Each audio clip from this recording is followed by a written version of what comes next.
the Gazette Notice number 14165 of 24th December 2022. In this regard, the counting of the period specified under Section 8 of the Public Appointments Parliamentary Approval Act 2011 will start upon resumption of the regular sittings of the House and its committees on the 25th January 2022. That being the case, the statutory timelines will lapse on 22nd February 2022, a Tuesday. And so, honorable members, the Departmental Committee on Justice and Legal Affairs is required to notify the public and the nominee in good time. Thereafter, upon resumption of sittings, the committee is to undertake the necessary approval hearings and submit its report to the House before Tuesday, 15th February 2022, to enable the House to consider the proposed appointment with statutory timelines. I thank you, honorable members.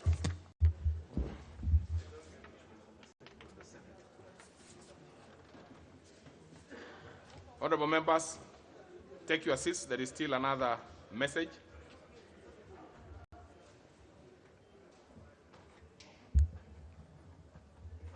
You really don't have to do the clog again. You can do it later.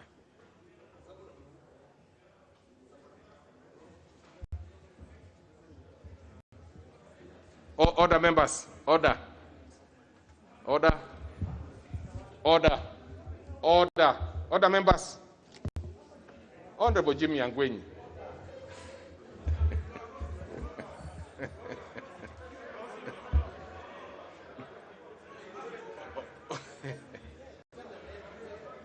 Honorable Jimmy Nuru Angwenyi.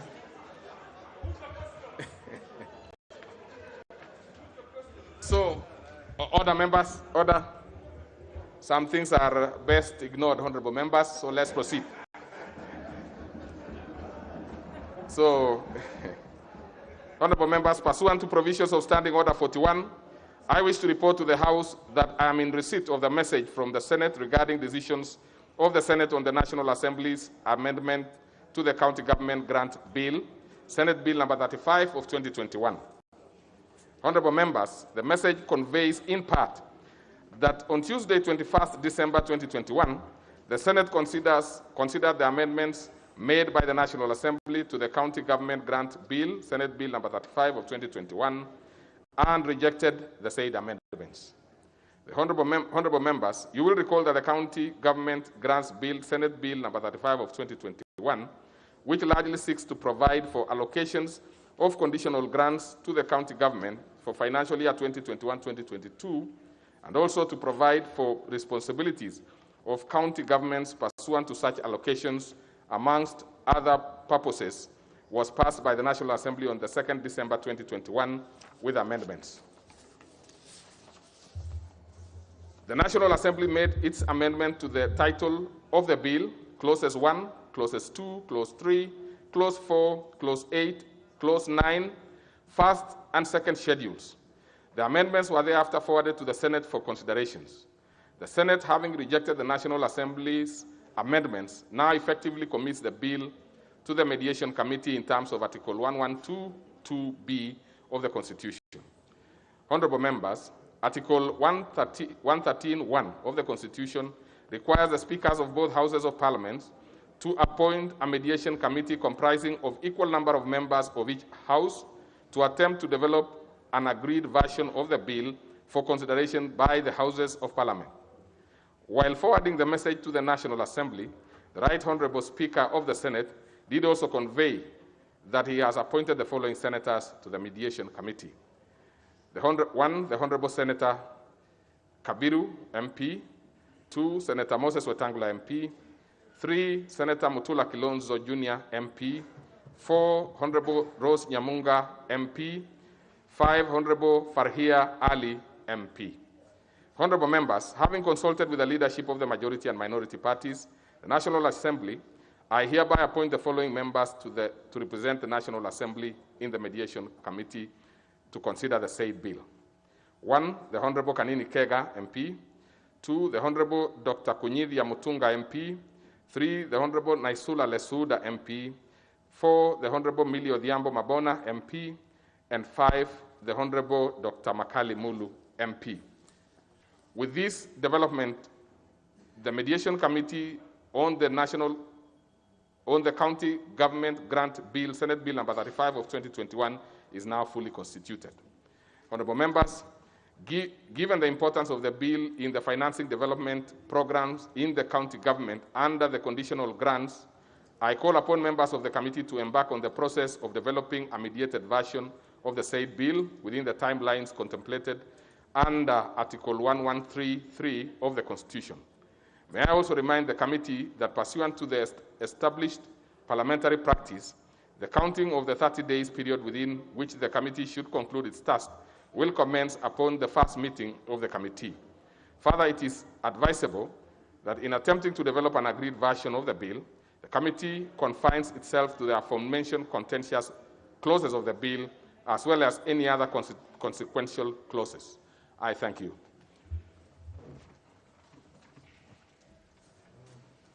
Order number 4, petitions. Order number 5, papers. The Chairperson, Justice and Legal Affairs, you have the floor. Thank you, Mr. Speaker. Mr. Speaker, pursuant to the communication on harmonization that you delivered on 22nd December, I have the honor to table the following paper on the table of the House today, Wednesday, December 29, 2021. Addendum report of the Departmental Committee on Justice and Legal Affairs on its consideration of the Political Parties Amendment Bill, National Assembly Bill number 56 of 2021. Thank you. Very well. What is it, the Honorable Duale? The Speaker, I stand on Standing Order 83 for you to make a ruling on the report that has just been tabled by the Chair of the JLAC, and in more so, and in as far as recommendation 2 is concerned, Mr. Speaker, and I hope the Clerk of the National Assembly will give you a copy of that report so that you be with me when I raise my issues. Honorable Speaker, Article 93, Article 94, and Article 95, and Article 109 of the Constitution spells out the legislative role of a member of the National Assembly. Honorable Speaker, the constitutional legislative role is one which the Constitution itself has not limited and hence cannot be stifled by anyone, including the committee of this House, either by statute or even by rules of this House. It is therefore within the constitutional right of a member of this House to propose amendments. I am on a point of order, Mr. Speaker. Honorable TJ, you are aware and you know you are quite a seasoned member of this House. Let us do this. Let's allow the Honorable. I'll give you your opportunity, but allow him to conclude. I'm sure it will not take another minute. No, Speaker, I mean, it's a matter that I have researched on, and for record of this House, the Speaker and Honorable TJ should give me my space. So, Mr. Speaker, it is only the Speaker who can order for the withdrawal of proposed amendments if the proposed amendments fall on 3 things, Mr. Speaker. 1, where the proposed amendments are unconstitutional. 2, where the proposed amendments have a money bill provisions in terms of Article 114 of the Constitution. Or 3, offend any standing order, including Standing Order 133(5), which provides that a member cannot move amendments that, among other things, expand the scope of the bill or are inappropriate. Those are the only 3 instances, Mr. Speaker, where the Speaker of the National Assembly can reject an amendment by a member. Mr. Speaker, indeed, the powers of the Speaker to make a determination on whether any proposed motion or amendment or proposed amendments to a bill are unconstitutional or contrary to the rules of this House are anchored in Standing Order 47, subsection 3. It is worth noting, Mr. Speaker, that Standing Order 131 on harmonization. Honorable Dwale, let's get this specific issue that, what is it? Mr. Speaker, sir,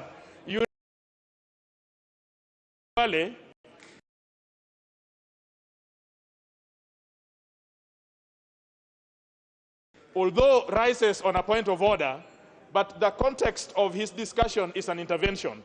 I have something which is out of order in terms of the order of the House.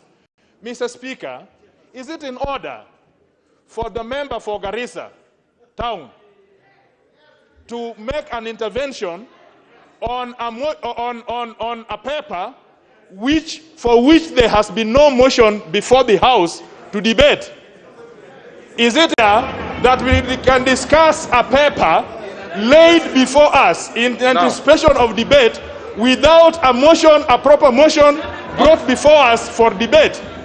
Is that in order? Now, the Honorable Kajwang, and take your seat, Honorable Dwale. The Honorable Kajwang. First of all, I have not heard the Honorable Dwale asking the House to discuss this particular thing. What he's actually doing is seeking the Speaker's ear.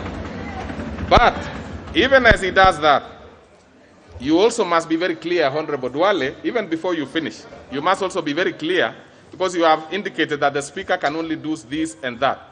Is there anything the Speaker has done thus far? Absolutely not. So in terms of, and as you do it, the Honorable Dwale, because as you finish, I also want you to look at the order paper for today. So probably you'll be able to see whether there are any issues that are arising. But in due time, the Honorable Dwale, in due time, I'll be making a communication to to give you directions on how we are going to handle the committee of the whole House. So you can finish having that in mind. Because Mr. Speaker, it may not be necessary for me to give any. As the member for Garissa Town, I have all the rights to seek guidance from the Speaker. And Mr. Speaker, Honorable TJ Kajwang should relax. You are not there to interpret. You don't read my mind. You didn't sleep where. You were not in my house when I was drafting this. So relax. You are the member for Ruaraka. I am the member for Township. Have your space. I will give you your space.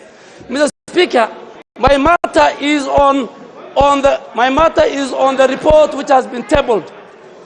And Mr. Speaker, all that I'm asking, if you read recommendation 2 that says this committee of JLAC recommends that the amendments of the following members should not be discussed. That, Mr. Speaker, having read for you the 3 categories, that should be expunged from the report that was tabled, and you must give direction. And Mr. Speaker, it is not the power of the committee. A committee, Mr. Speaker, is an extension of the House. A committee cannot deny me outside the 3 items. Okay. 133(5), 114 of the Constitution, and where the matter is unconstitutional. Okay. Mr. Speaker, if we allow this to continue, it will set a bad precedent, and I ask you to expand recommendation 2 so that we can move and execute our amendments at the Committee of the Whole House. Okay, Honorable Otienda Amolo, what's your point of order? Honorable Dr. Otienda Thank you. Mr. Speaker, other than the fact that the chair of JLAC has only tabled the report, and therefore any issue in terms of the report cannot arise before the debate starts. The point here, Mr. Speaker, is that the Honorable Dwale stood under Standing Order 83. Standing Order 83 is not a substantive provision. It's an enabling provision. he needs to cite to you which standing order he is standing under, so that he points out what is out of order. Standing Order 83 is merely enabling, and actually, Mr. Speaker, it only allows you to intervene when another member is contributing. No member was contributing. So, Mr. Speaker, I urge you to rule the Honorable Duale out of order, and we proceed. Now, really, honorable members, this morning I would not expect at all that we are going to get bogged down on technicalities. I have asked the Honorable Duale to look at the order paper. Even those particular proposals that have been given by the chairperson Jailak and his committee have not been factored in terms of what is in the order paper. All the members who have made their request to make amendments are going to have their say. Other than those, of course, which will be on technicality, be struck out for various reasons, which I will read. And there are not many. So there should be not a problem at all. Yes, there should be not a problem on that. This is, you see, committee is committee of the House. The House has the power over committees. So there should be no issue at all. What is it, Honorable Ishungwa? And I think we should make it brief now because we want to go to the main meat of what we came this morning. Thank you, Honorable Speaker, and I'll be very brief. Honorable Speaker, I think the only reason the Honorable Duala was raising that issue, and I'm well guided on what you are saying in terms of the order paper and the communication you have to give, is because we are in a house of records, Honorable Speaker.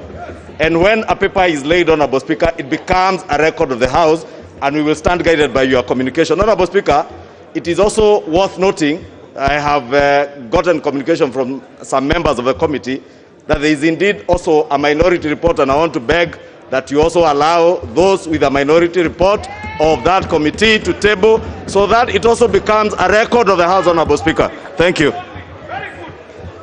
You see, just a minute, but in the meantime, I refer again members to the order paper.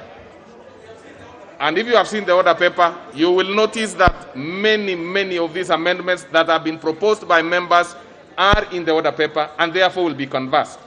So the issue of the committee report is really neither here nor there, because we cannot again send a matter to a committee and guide them on how they want to proceed. Once it comes here and we are sure that it is not, it does not, we would not want to take it, we simply have it as information for members. So there should be no issue at all. Just a minute.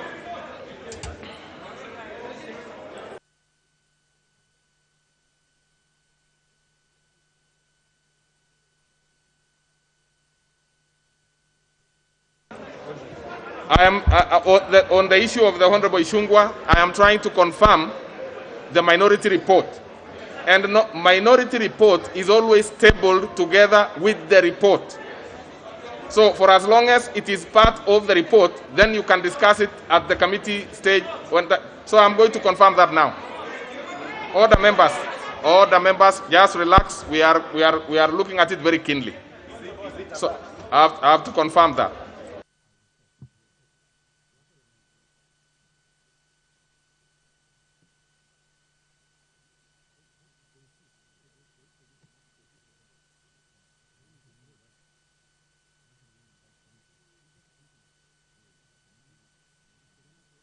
So, honorable members, give me a minute to confirm the attachments there and see whether it is part of it.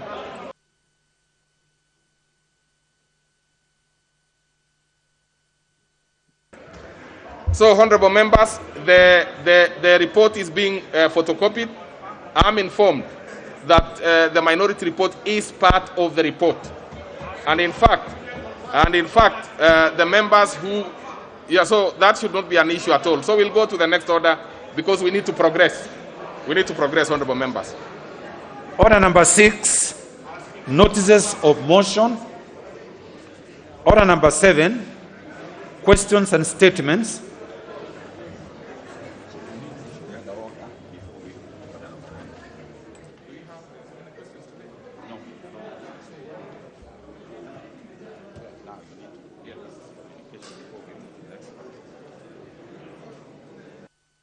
So, honorable members, before we move to the next order, Order the Honorable. Who is that member? You know, I cannot be able to clearly. Who is this member? Order. Yeah. Order, Honorable Peris Tobiko, I understand you cannot, but let me not say what I wanted to say. Just take your seat. Now, order, members. So, honorable members, before the House proceeds to consider the business appearing as order number 8 in this morning's order paper, being the consideration of Political Parties Amendment Bill, National Assembly Bill number 56 of 2021, in Committee of the Whole House, I wish to guide the House with respect to amendments proposed by individual members to the said bill. Honorable members, it will be recalled that following the many amendments whose notice had been given by various members during our last special sitting of 22nd December 2021, I did invoke provisions of Standing Order 131 to refer these amendments to Departmental Committee on Justice and Legal Affairs for harmonization through a process commonly referred to as in parliamentary jurisdiction as winnowing.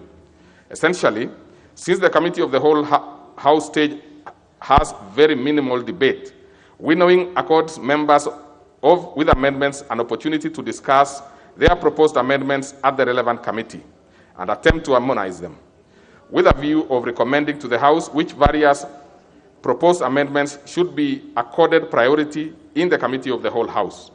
Indeed, in many instances, we have witnessed committee incorporate individual members' amendments as part of committee amendments after winnowing process. While some members opt to drop their proposed amendments as part of the compromise, they drop as part of the compromise. Regrettably, honorable members, I am informed that by the chairperson of the committee that while some members attended and discussed their proposed amendments with the committee, a number of other members either failed to turn up or left meeting before going through the harmonization process for reasons other or the other, for one reason or the other, despite the opportunity accorded to and directive of the Speaker. Since all members ultimately retain the right to have their amendments published in the order paper for decision by the House, it is for this reason that I direct that amendments by all members be published in the order paper, including those that appear not to have undergone the harmonization process. It is notable that despite this shortcoming, some of the amendments proposed by those members have been carried by the committee or leader majority party in the same form or in a modified version. Honorable members, it is further notable, as indicated in the order paper of today's morning, that the member for Lugari and the nominated member, the Honorable Godfrey Ososi, gave respective notices of withdrawal of their proposed amendments to the bill during the winnowing process, which took place yesterday, 28th December 2021, at the County Hall Mini Chamber, and was facilitated by the Departmental Committee on Justice and Legal Affairs pursuant to provisions of Standing Order 131. So, honorable members, I must reiterate the need for due legal and procedural consideration by all members when proposing amendments. Instructively, it is noted that some of the amendments offend the provisions of Standing Orders 133(5) in that they propose to unreasonably or unduly expand the subject of the bill, which in such amendments can only be proceeded with in accordance to provisions of Article 118 of the Constitution on public participation. As you may have noticed in today's order paper, the clerk has included a disclaimer subject to provisions of Standing Order 133(5) where necessary. As such, honorable members, I wish to guide the House as follows with regards to the amendments and those whose notice of withdrawal was given. 1, given the respective notices of withdrawal and amendments proposed by the Honorable Ayub Savula and the Honorable Godfrey Osotsi will not be considered by the Committee of the Whole House. 2, the proposal by the member for Kikuyu, the Honorable Kimani Ichung'wah, to insert new clauses 19A, 25A, 25B, 26A, and 26B, the member for Kilifi North, the Honorable Baya, to insert the new sections 19A, 25A, 25B, 26A, and 26B, and the member for Dagoretti South, the Honorable John Kiarie, to amend Clause 20 in entirety and insert new sections 19A, 19B, 19C, 26B, and 26C, are all seeking to establish the Political Parties Registration Board and the Office of the Chief Executive Officer of the Board, alter the manner of appointment of the officials, and amend the terminology referring to the Office of Registrar to the Chief Executive Officer. I noted that these proposals fall short of the requirements of Standing Order 133.5. These are new amendments that ought to undergo public participation as required by the Constitution. Given the far-reaching changes envisioned therein, and having gone outside the scope of the bill as printed, I therefore direct that the Committee of the Whole House shall not consider the proposed amendments to Clause 20 by Honorable John Kiarie and insertion of Clause 19A, 19B, 19C, 25A, 25B, 26A, 26B, and 26C as proposed by the Honorable Kimani Ichung'wah, Honorable Baya, and Honorable Kiarie, respectively. My decision on these new proposals also accords with various similar rulings by the Speaker and court judgments with respect to scope of amendments to a bill, particularly with regards to the need to show that the provisions of Article 118 of the Constitution on public participation in lawmaking is actualized. 3, with respect to amendments proposed by the leader majority party, the committee chairperson, and 15 other members as listed in the order paper, and there were no such disclaimer is given, the amendments will proceed in the usual manner during the Committee of the Whole House. So, honorable members, I wish to report that my office is in receipt of the amendments proposed by the honorable member for Belgut, the Honorable Nelson Koech. One of the proposals in his amendment was to seek to amend Clause 1 of the bill to change the title of the bill from the Political Parties Amendment Bill to Political Parties Coalition Bill. I disallowed that particular proposal of the amendment since there is no law called Political Parties Coalition Act. Therefore, the proposed amendment is technically inadmissible. The House and the members are accordingly guided.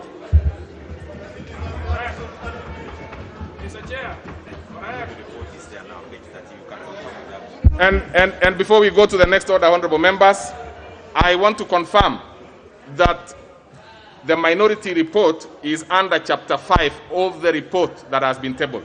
So it is confirmed. So, next order. Order number 8, Committee of the Whole House. Order, members.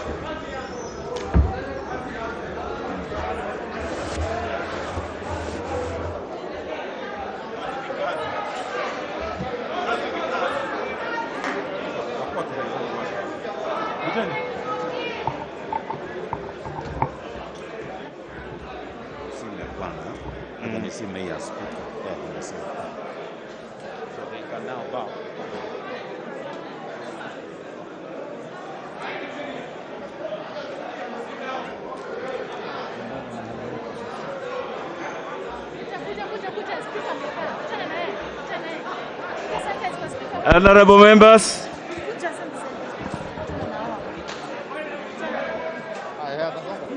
order. Order, members.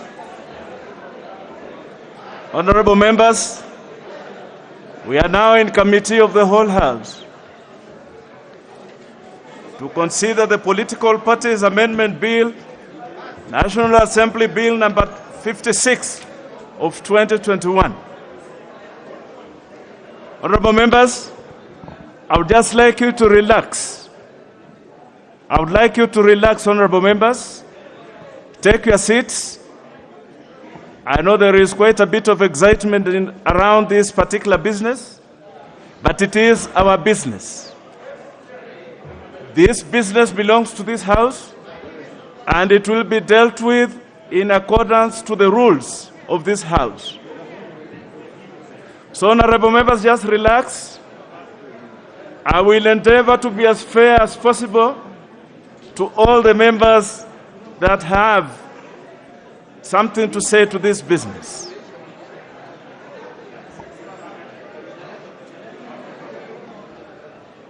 Honorable members, just before we commence, yes. So I'm sure that all of us are prepared, and we are now about to start to deal with this particular business.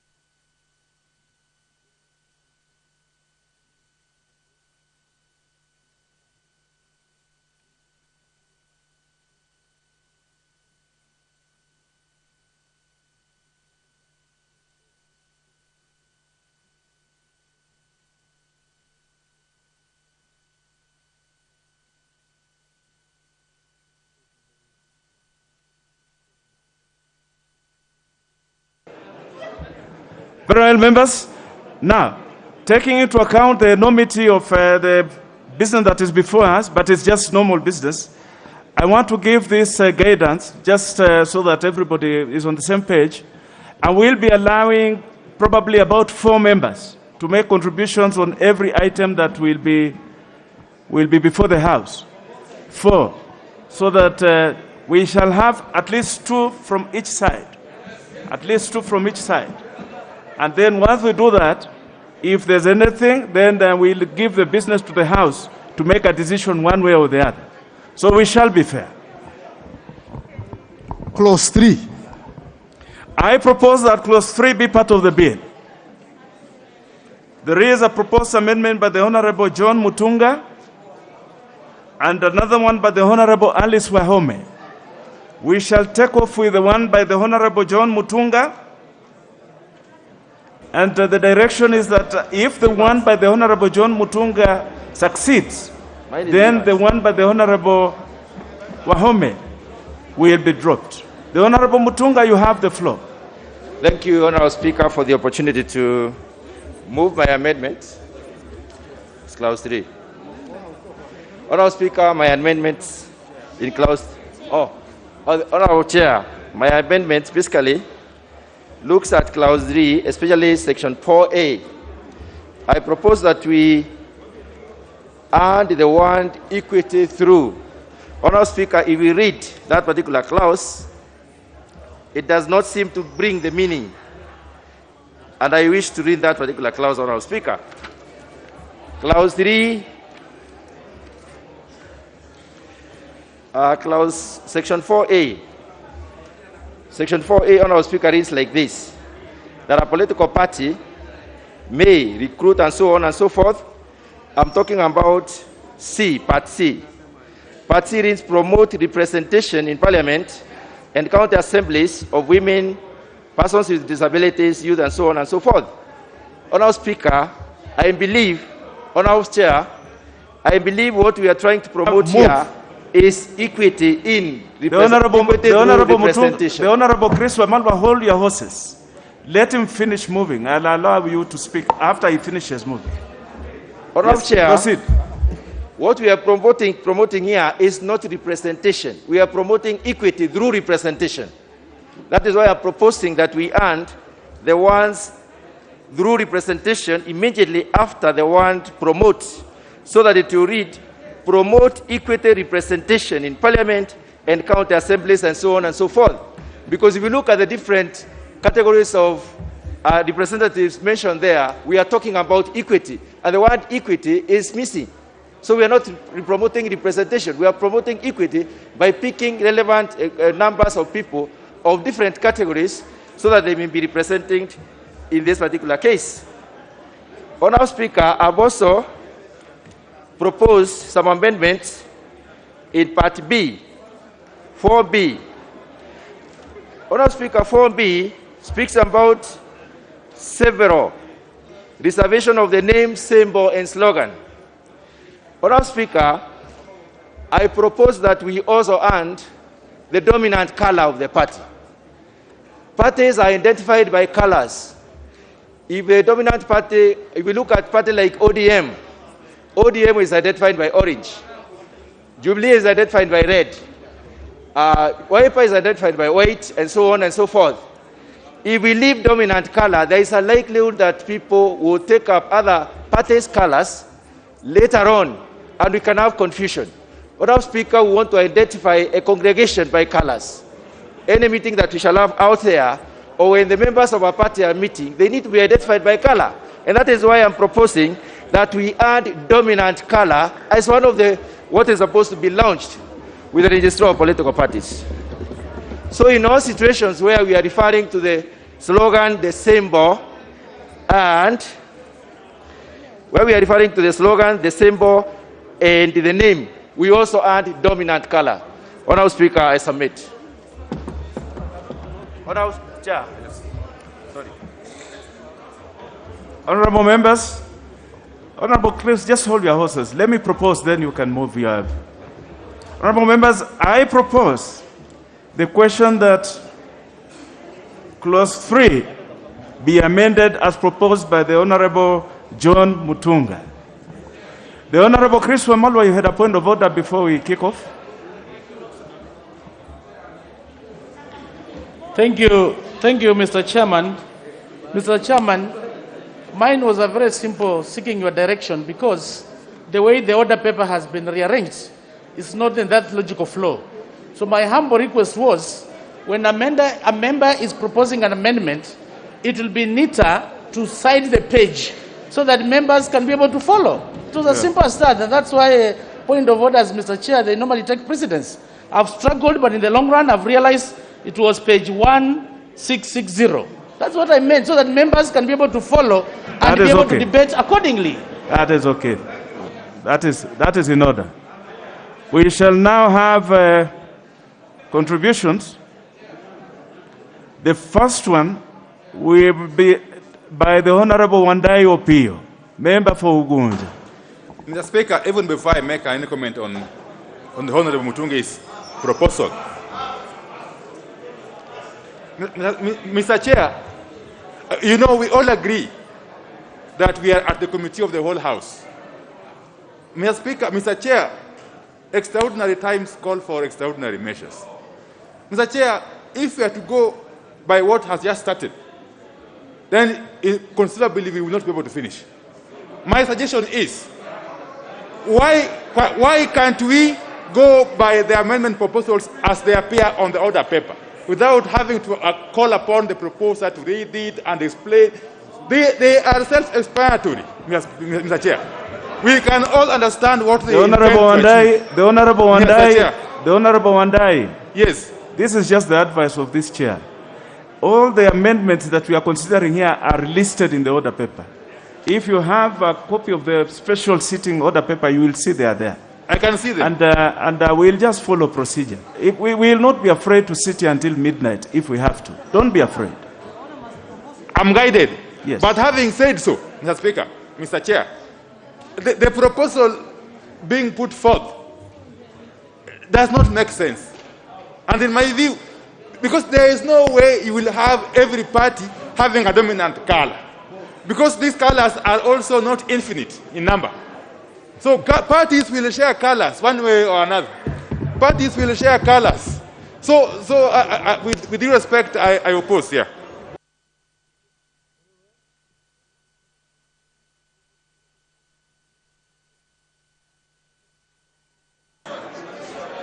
The next contribution is by the Honorable Kositani, member for Soy. The member for Soy. Yes, Mr. Chairman. I think for us to be able to proceed, Mr. Chairman, we'd ask that you put the question. Yeah. Put the question.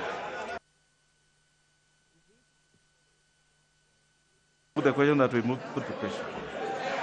Honorable members, is it the mood of the House that we put the question on this?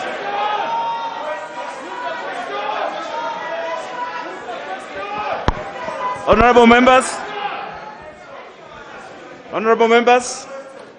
the Honorable Member for Soy has requested that we put the question on this. Is it the mood of the House that we do so? Will as members of that opinion say aye? Will as members of our contrary opinion say nay? The ayes have it.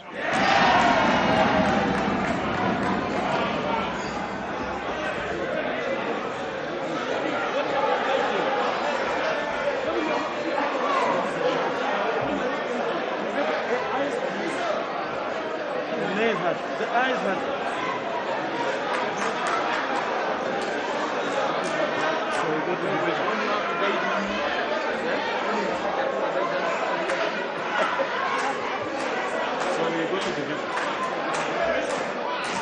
Honorable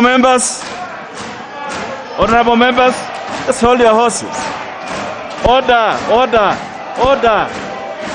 The member for Dagoretti, South. What was the question? Honorable members, order, members.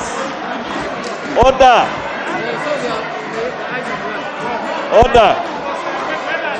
Yes.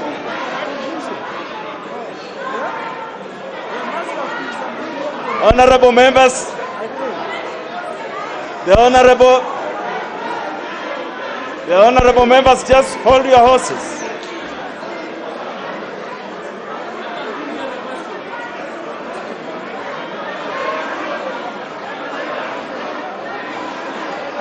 Honorable members, order. Order members. The Honorable Kamket.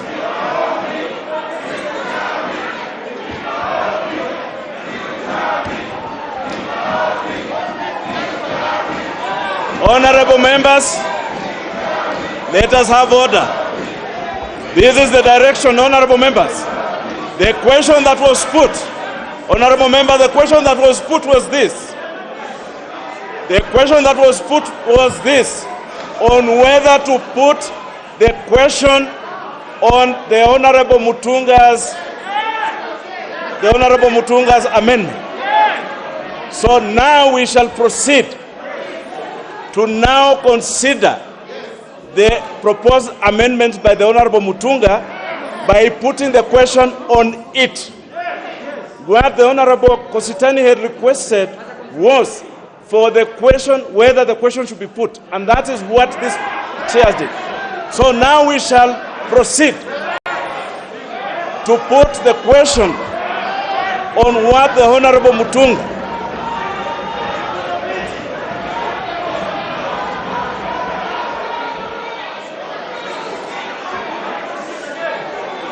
So honorable members, just hold your horses. And this chair will be fair. So that's that question.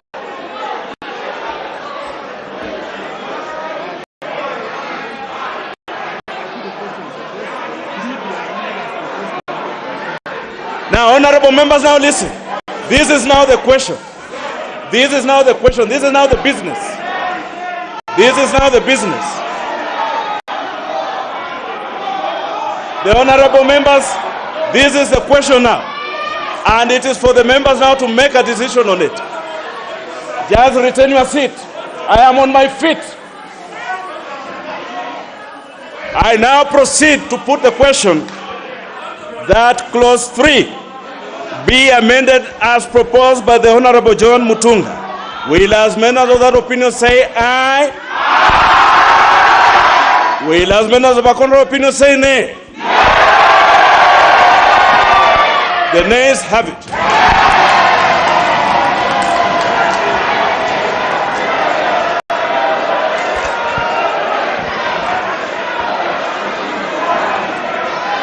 Honorable members,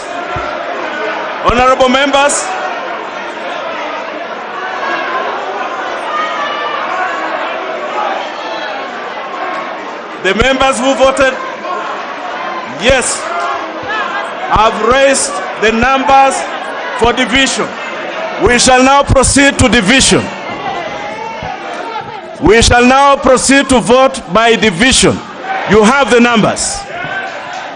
So we shall proceed to vote on division.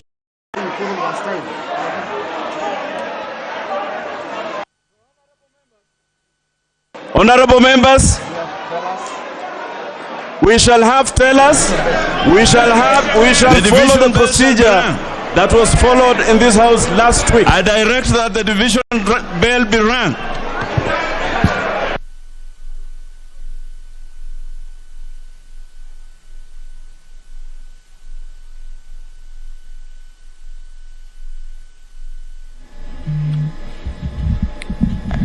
The Honourable Member for Luanda, Honourable Chris Omulele, currently chairing the committee stage of the Political Parties Amendment Bill, has ordered that the bell be rung to allow members to vote on an amendment proposed by Tigania West Member of Parliament, John Mutunga. There has been divisions in the House as divergent factions objected to the ruling of the Speaker, of the Chair rather, that ruled that the nays had their way in the amendment by the Tigania West Member of Parliament. The MP sought to have clause 3 of the bill amended. The ayes side should give us 2 tellers. The nays side should provide us with 2 tellers. So immediately after 5 minutes, I want to see 2 tellers from the ayes. I want to see 2 tellers. I want to see 2 tellers from the nays.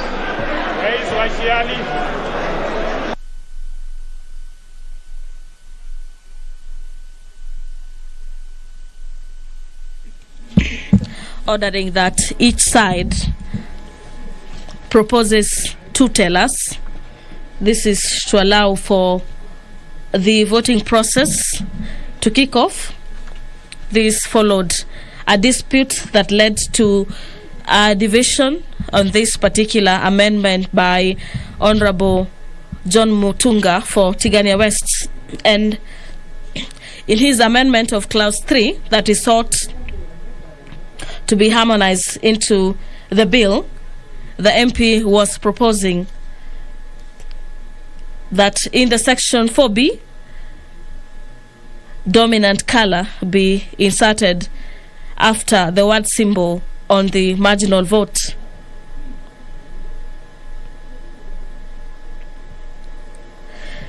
In his amendment, the MP says that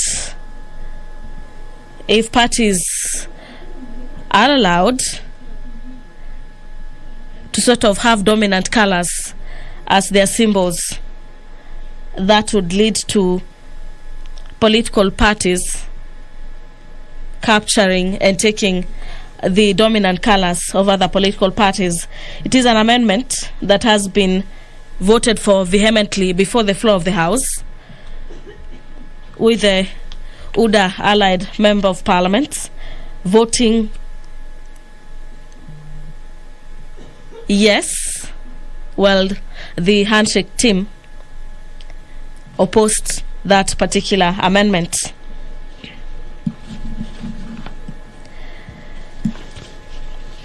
There are also other amendments that were shot down in the ruling by the Speaker, and one such amendment was an amendment proposed by Dagoretti North Member of Parliament, that is John Kiarie, that had proposed that the Political Parties Amendment Bill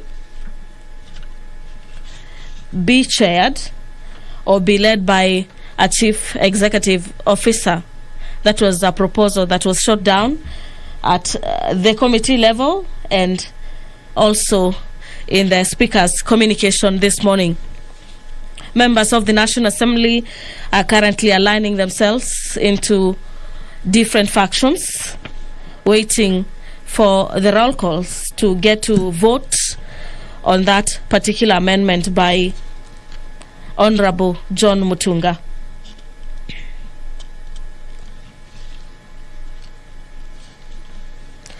Further amendments and provisions into the Political Parties Amendment Bill 2021 is an amendment by Honorable Joseph Limo, who intends to move an amendment on the Political Parties Amendment Bill 2021 that is currently at the committee stage that Clause 8B of the bill be amended in the proposed provision by deleting the word 6 and substituting therefore The division with the word bell time has lapsed. I want to see the tellers. The tellers. Honorable members, the Honorable Pukosa is one of the tellers, and the Honorable Washiel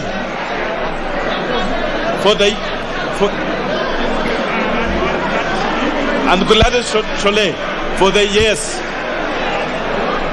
They have tellers for the nays. The member for Teso South and the other one.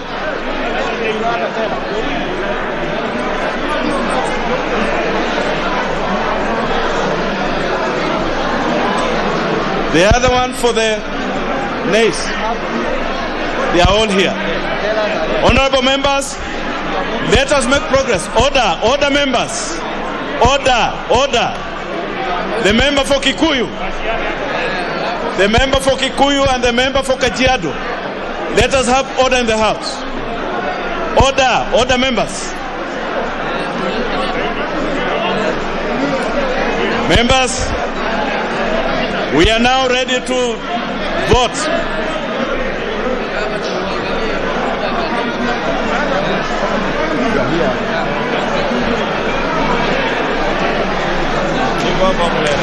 Yes.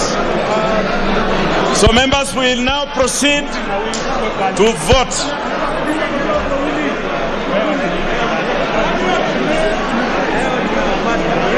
So you write the names?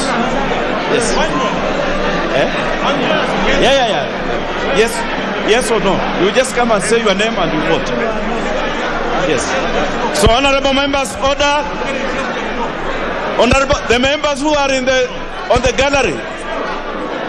The Honorable Wangwe. Let us proceed to vote.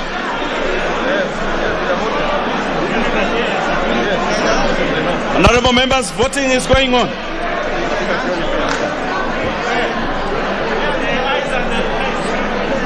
You just come forward and vote. It will be recorded. Whichever. Yes.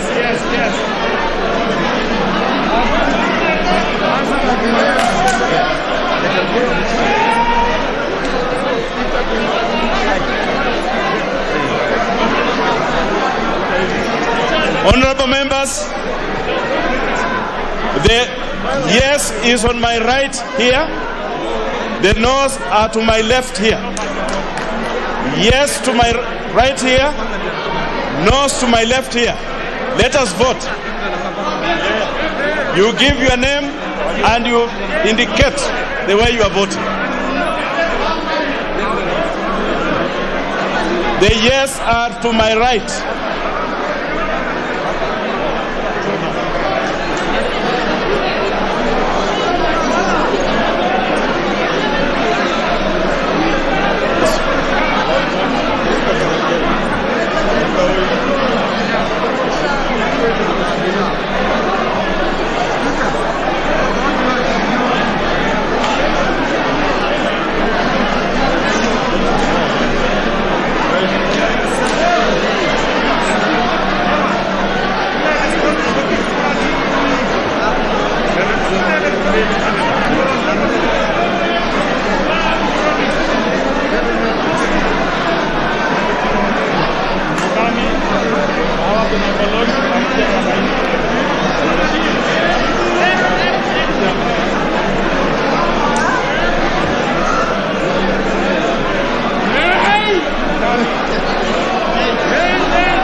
The voting is currently underway. This is the voting on a proposed amendment on Clause 3 of the bill by Honorable John Mutunga, the MP for Tigania West. And currently, members have aligned themselves to yes and no side. This is following a dispute on the vote that was put by the chair of this particular session, that is Honorable Chris Omulele. And Clause 3 of the bill proposes to insert a section on the roles of the political parties, including the recruitment and enlistment of members, mobilization of citizens and decision making, insertion to also provide for a new section for the reservation of a name, slogan and symbol of a particular political party for 90 days. And in the proposed amendment by Honorable John Mutunga, he proposes that Clause 3 of the bill be amended in the proposed Section 4A by inserting the word equity through immediately after the word promote. The MP proposes the insertion of the words dominant color immediately after the word symbol. He also proposes that the words dominant color immediately after the word symbol in Clause 1, and insertion of the same dominant color immediately after the word symbol, where it appears in Clause 2 and further in Clause subclause 3. This is an amendment that has been received with diverse reactions among members currently in the chambers, that led to the directives given by the Speaker, which were that the nays took the day, being contested by the opposing side that feels that the ayes have it, leading to the division bell being rung for 5 minutes to allow for members to sort of align themselves with either the yes or the no side, and to allow for the roll call be taken.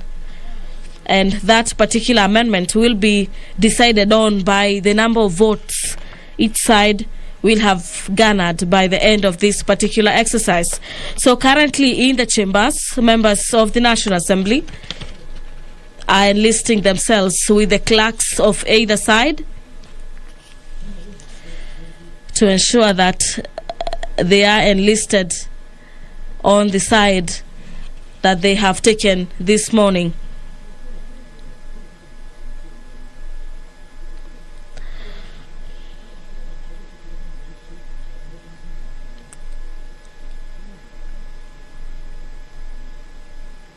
Honorable Robert Pukose, then Honorable Benjamin Washali, the MP for Mumias East, are some of the clerks for the yes and the nay side.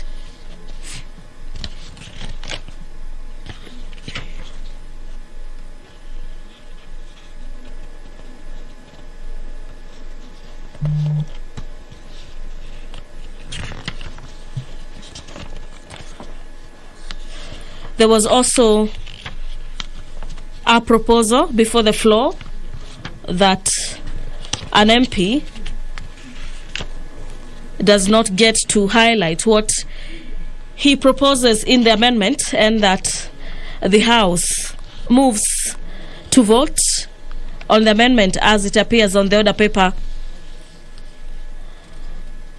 And the Speaker ruled that the House is accordingly guided, and it will proceed as it had started on the consideration of the 27 amendments on the Political Parties Amendment Bill, and will conclude on it as it is, and will have to stay as late as it might require the House.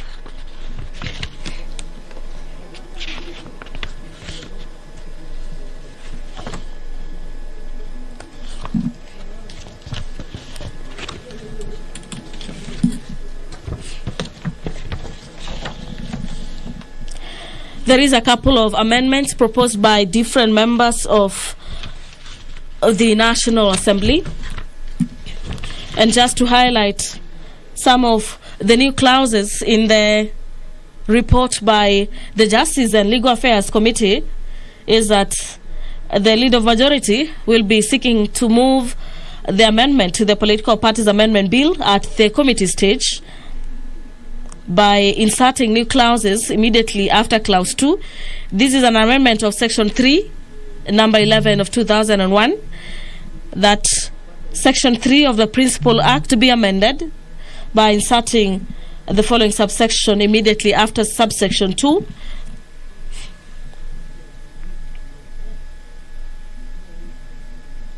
That a citizen of Kenya who has attained the age of 18 years may, subject to the provisions of the Act or any other law, join a political party. This is upon A, payment of the party's membership fee and complying with any other requirements as prescribed by the political party. Clause section of the bill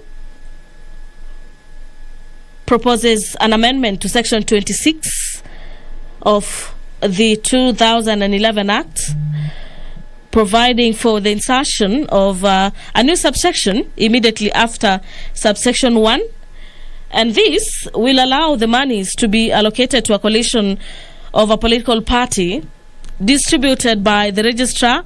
This is in accordance with the coalition agreement. Subsection 3A, a party agent, a contracted person, or any other person in furtherance of the objectives under subsection 1, after the word staff.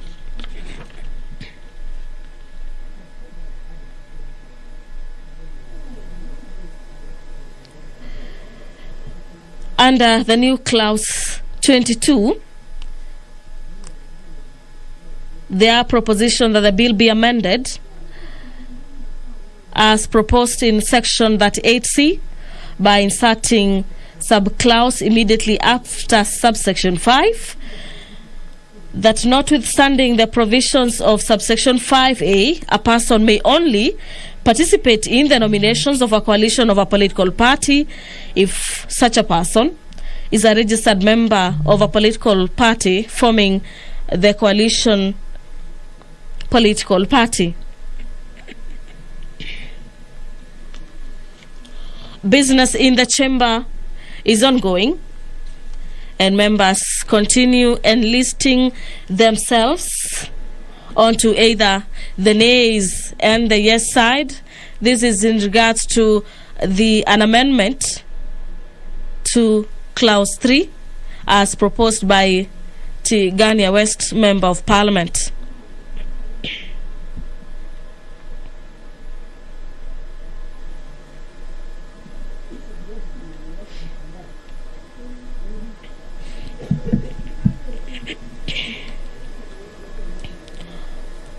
Clause 10 on the propositions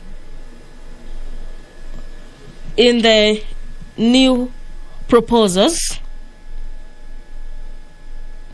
is that a political party shall, before expelling a member under subsection 1, notify that particular member in writing.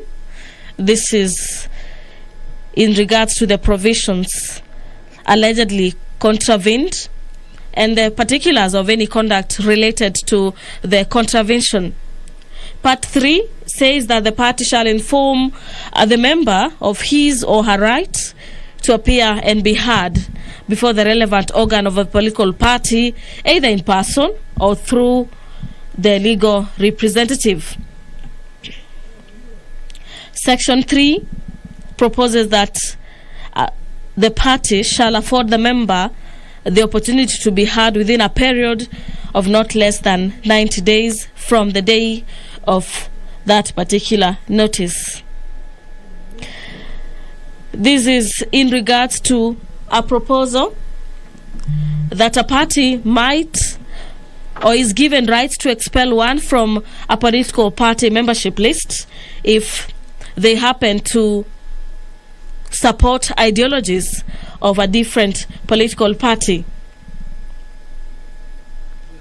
A party holding an elective position who is expelled from a political party under Section 3 shall continue to hold office. This is for the remainder part of his or her elective term, independent of any political party. And the expulsion from a party of a person elected to Parliament or to the County Assembly shall continue or shall constitute a ground for the recall from office of that particular person.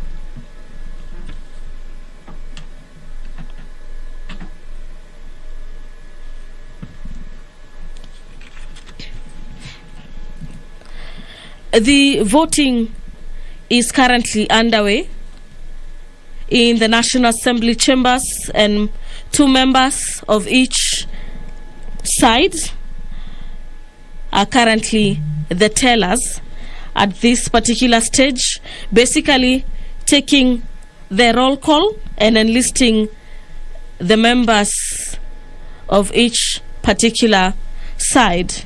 You will remember that this is a voting stage on the proposal to amend Clause 3 by Tigania West Member of Parliament. Proposals by Dagoretti North Member of Parliament, Kilifi North Member of Parliament Owen Baya, and Kikuyu MP to have the political parties Amendment Act led by a chief executive officer was dropped by the chair.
Mwende kwa teia msimalize.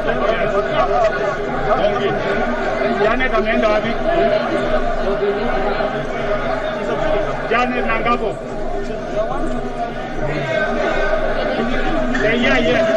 Wapi na Ngabo?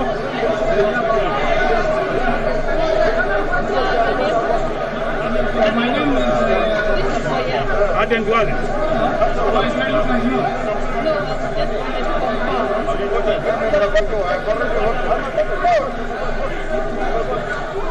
Hii ni 121. Because 120 this 121.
The conclusion of the voting process is currently underway, and what is happening is tallying and confirmation that each side has its numbers.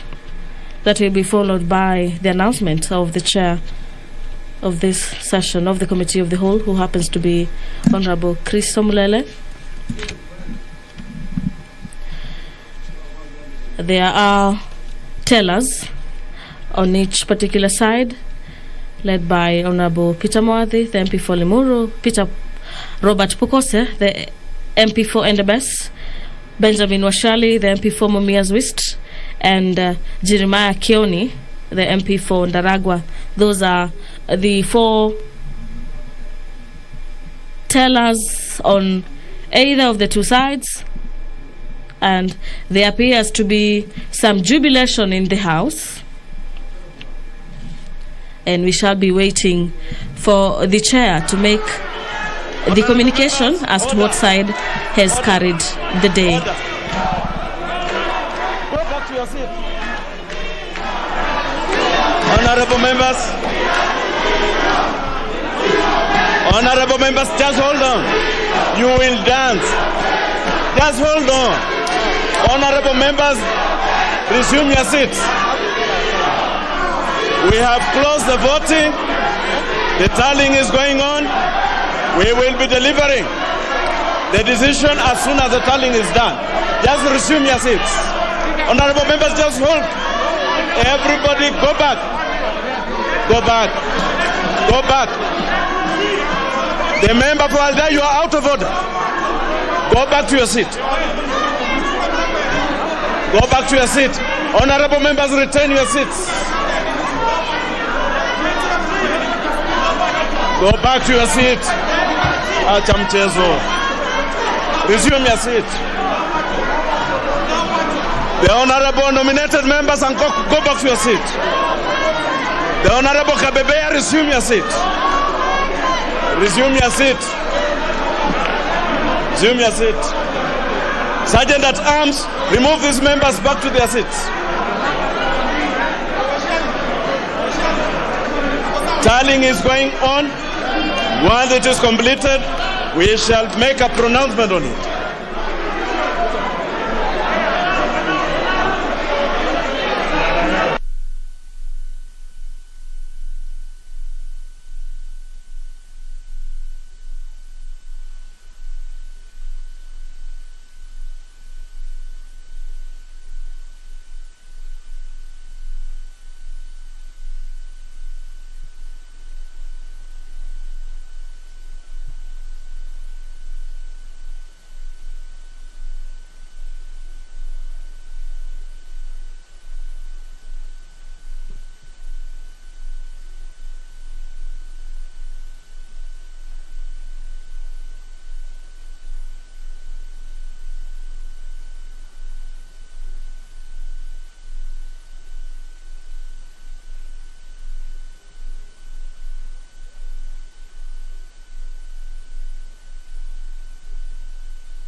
The tallying of the votes as casted by members for either yes or the no side is currently underway in the chambers, and this happens to be the committee of the whole stage where members are voting on division. This follows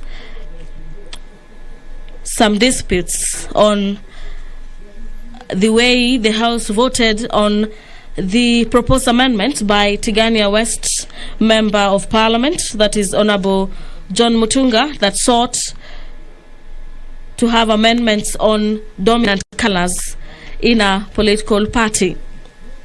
The person chairing this particular session, Honorable Chris Omlele, who happens to be the Member of Parliament for Luanda constituency and a member of the Speaker's panel, has directed members and warned against early jubilations, and he says that tallying is currently underway.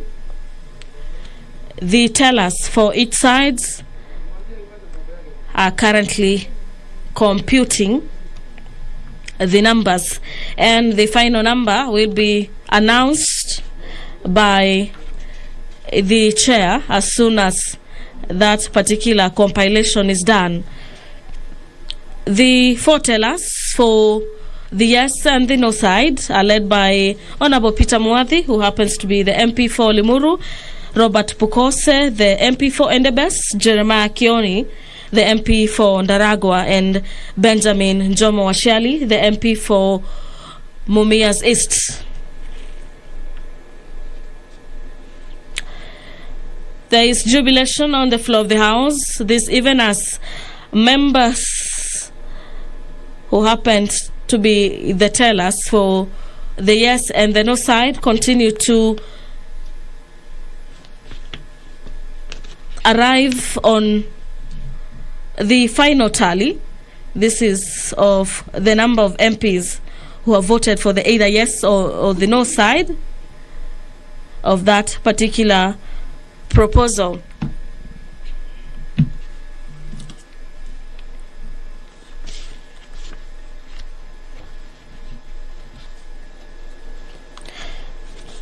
It is a mixed mood for the House as the House considers the political parties amendment bill. This is an amendment bill sponsored by the leader of majority. It is a bill with about 27 clauses that seeks to propose various amendments. Proposal number 1 and 2 that has sought to change the meaning of the Political Parties Amendments Act of 2011, and also another amendment by MP for Dagoretti North that has sought to include the position of Chief Executive Officer. This is for the political parties, was scrapped off by the committee and the Speaker respectively.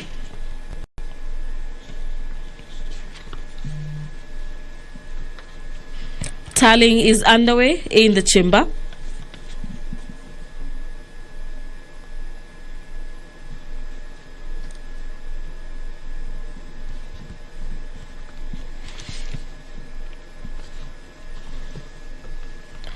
And the final tally in regards to how members have voted on that particular amendment. It is an amendment number 3 will be made by the chair this morning.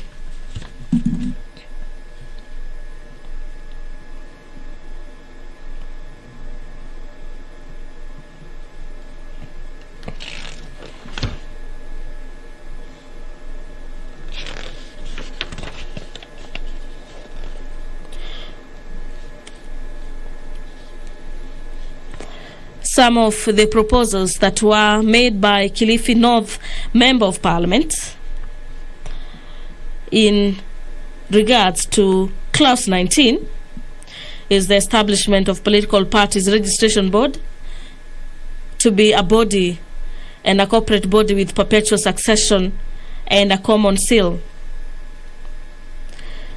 The MP had proposed that the bill and the board shall be capable in its corporate name of suing and be sued, taking, purchasing, or otherwise acquiring, as well as holding, charging, disposing of movable and immovable properties. The board shall also be entering into a contract, have powers to borrow and lend money, doing and performing all such other things and acts necessary for proper performance of its functions under this act, and which may lawfully be done or performed by the corporate body.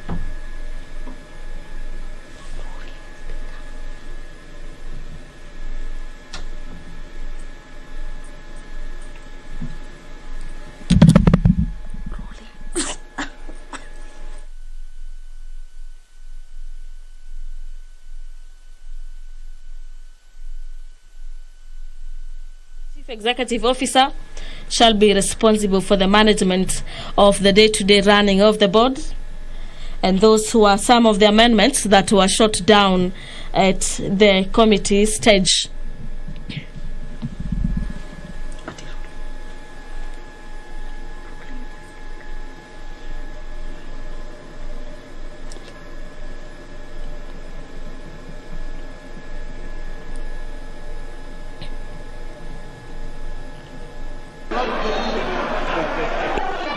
Where is it?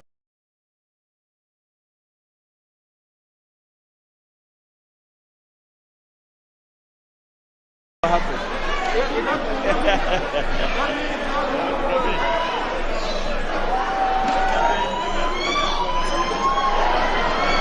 Honorable members, return your seats. Resume your seats.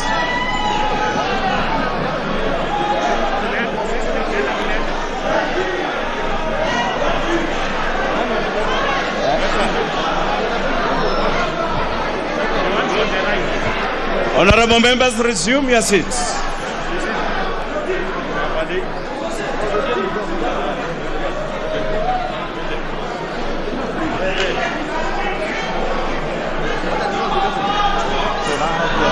Virtual yako.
Honorable Chair, the division on the cause clause 3 be amended as proposed by the Honorable John Mutunga on counting manual ayes 123, nays 118.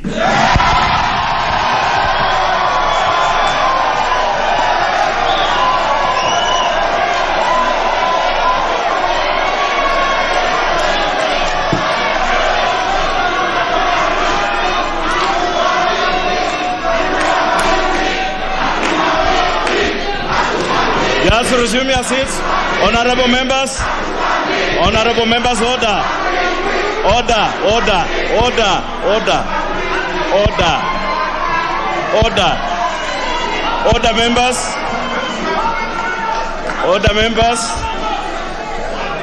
members. Yes, this is the business of the House. And honorable members, decisions in this House will be made by the votes of the members. Now,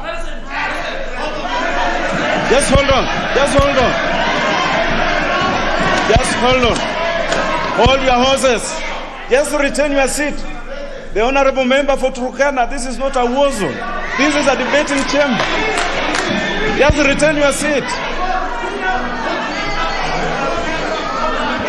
And I want to advise you, the honorable member for Turkana South, even if you jump 20 meters into the air, you will not scare me. The business of this House will be done. Honorable members, this is the direction.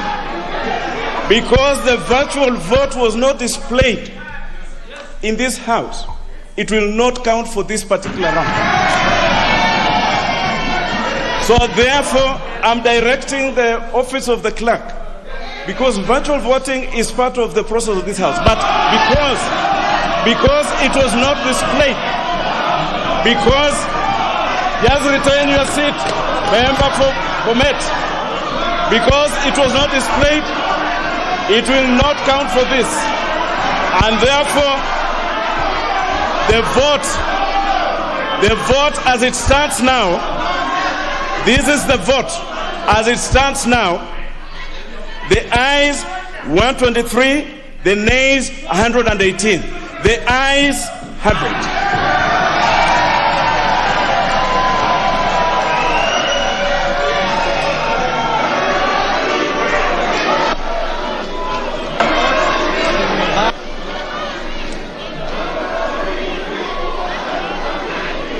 and we move on to the next clause.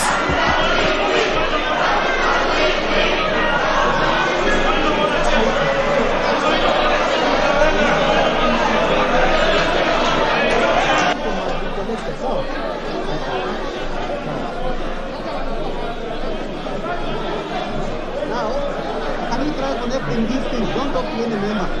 In the next 15 minutes, connect the way you wanted to do yesterday. Connect. Now, connect the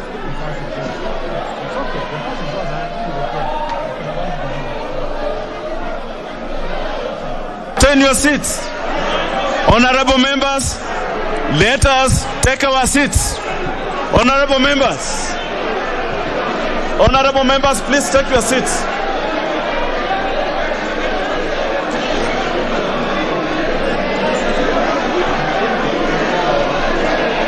The members on the gangways, kindly take your seats so that we can make progress.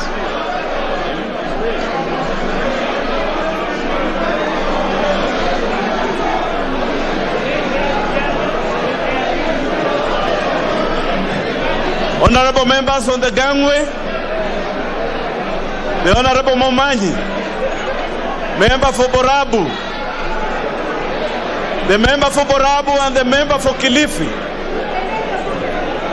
the Honorable Jumwa, kindly take your seat. Sergeant at Arms, please assist the members on the gangway to take their seats. The Honorable member for Borabu, the Honorable Jumwa, take your seat so that we can make progress. So we are moving on to the next one. The one?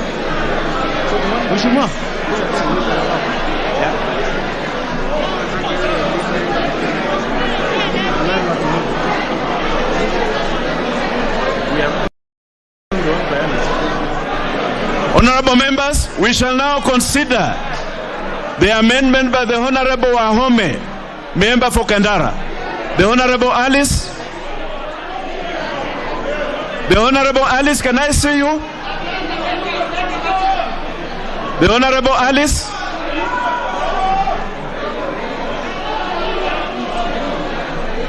The Honorable Alice, you have the floor.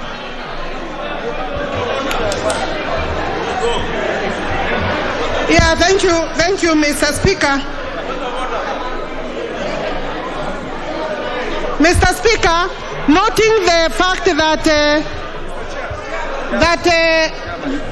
the Honorable Mutunga's amendment has gone through and it was adding value to the clause, I wish to drop my amendment. Very good.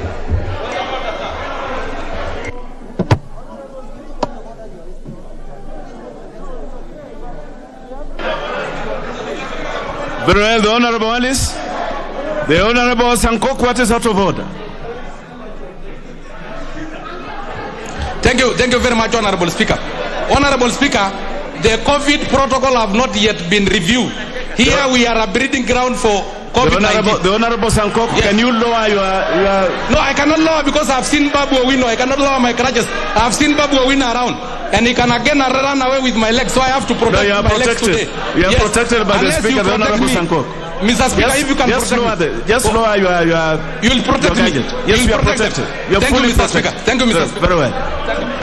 So, because of COVID-19, Honorable Speaker, the protocols have not yet been reviewed. Here we are overpopulated, and these members will go back to every corner of this country.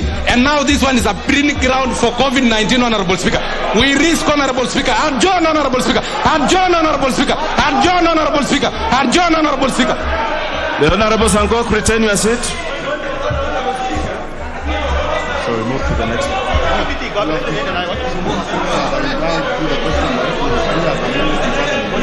Honorable members, now we take the vote on the clause 3.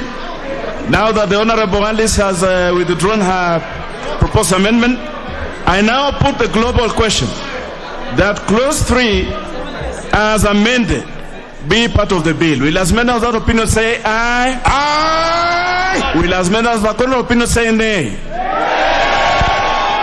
The ayes have it. Good! Clause 4.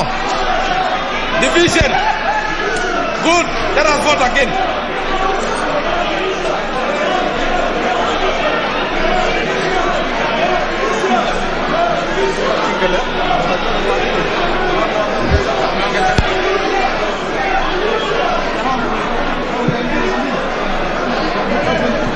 Tuendelee bwana.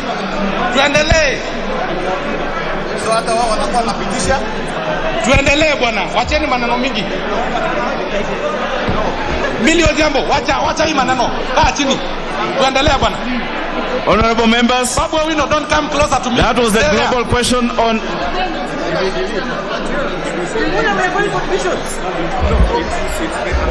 Speaker, you have not ruled on my point of order. You have not ruled on my point of order. Honorable Speaker, I don't this house. Honorable Speaker, we will kill Kenyans. The blood of Kenyans will be in your hands, Honorable Speaker. Honorable Speaker, I don't this house. Rule on my what I have ruled, Honorable Speaker. I have requested for a ruling, Honorable Speaker. Rule on my...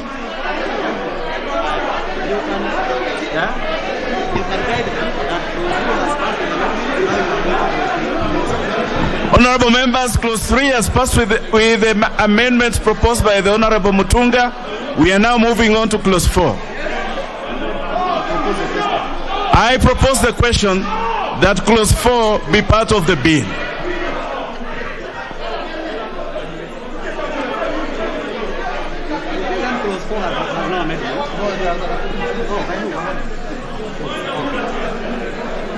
There is a proposed amendment to clause 4 by the Honorable Alice Wahome. The Honorable Alice Wahome. Yeah, thank you, Mr. Speaker. Noting that I have withdrawn, Mr. Chairman, yes, noting that I have withdrawn my amendment in clause 3, I wish also to withdraw the proposed amendment to clause 4 because I wish to withdraw the amendment because it relates to the question of symbol and slogan, which has already been passed through clause 3. Thank you. So I now withdraw that one. Honorable, the effect of the withdrawal of the proposed amendment by the member for Kandara is that clause 4 then has no amendment to it.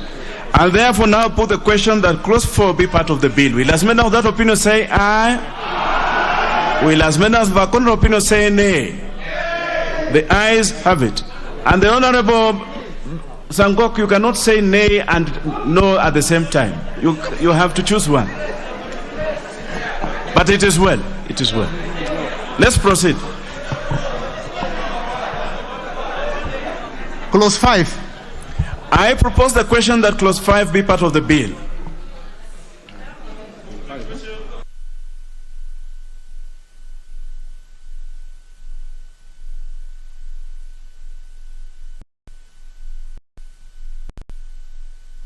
Now, honorable members, on clause 5, we have proposed, just hold on. I propose a question that clause 5 be part of the bill. Honorable members, clause 5, we have 4 proposed amendments to this. There is a proposed amendment by the Honorable Aden Duale, the Honorable Didmas Barasa, the Honorable John Mutunga. These are basically the same, speaking to the same. But the one by the Honorable Soro is proposing to delete. So if the one by the Honorable Duale goes through, the ones by the Honorable Didmas Barasa and the Honorable John Mutunga will fall. So we shall start with the one by the Honorable Aden Duale. The Honorable Duale. Chair, first I want to ask the clerk is here that let us use the register that we use. We should not, not writing names. We should use the list of members alphabetically.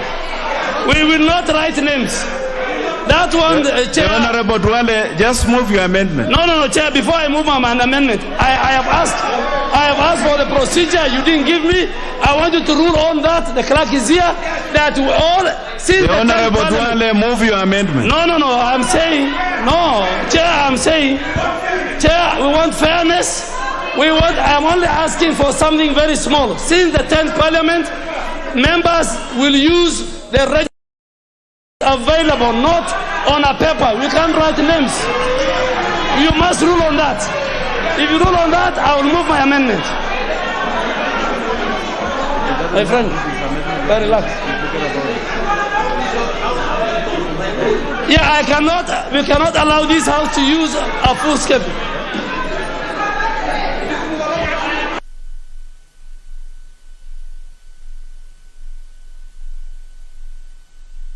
The rules, I'm not going to move my amendment. The Honorable Duale, move your amendment. Chair, I have all the rights. Before I move my amendment on procedure, I want you to guide the House.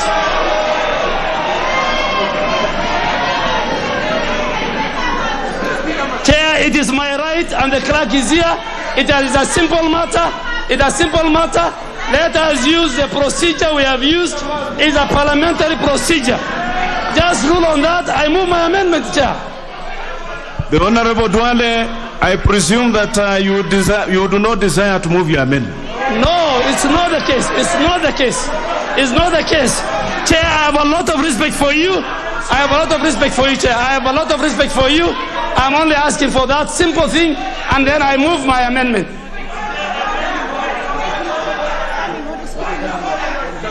Give me the standing order. Sit down.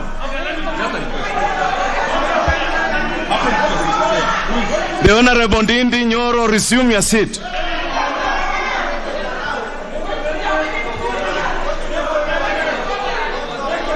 me move as you move at it. Give me a move my amendment as you move.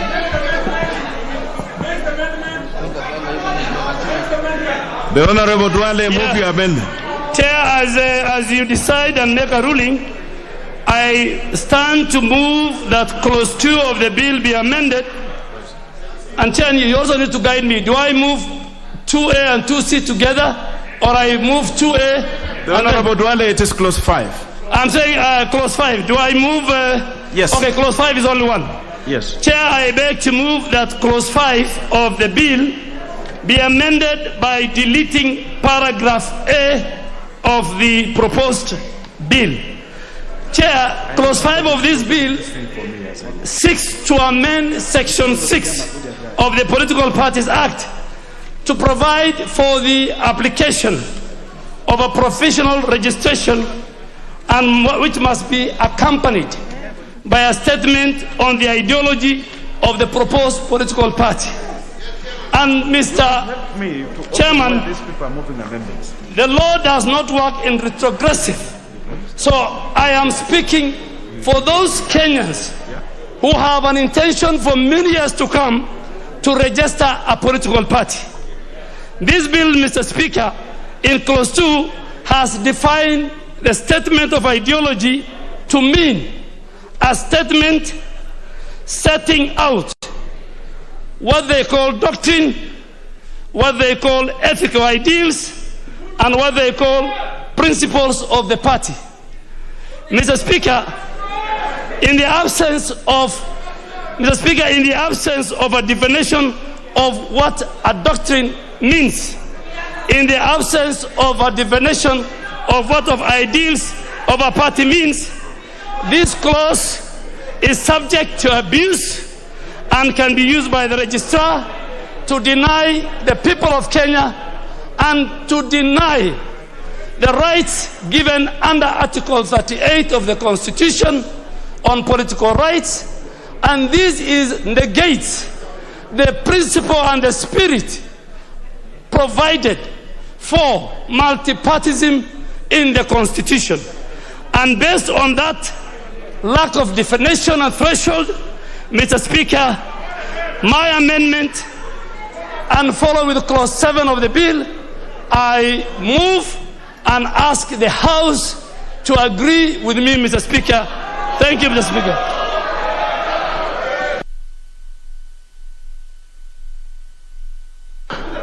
I propose the question that clause 5 be amended as proposed by the Honorable Duale.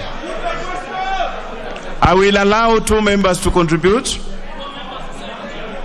2 from each side. The first contribution will be by the Honorable Kingola Macau, member for Mavoko. He's not in the house. We shall now have, he's here. Proceed, the Honorable Macau.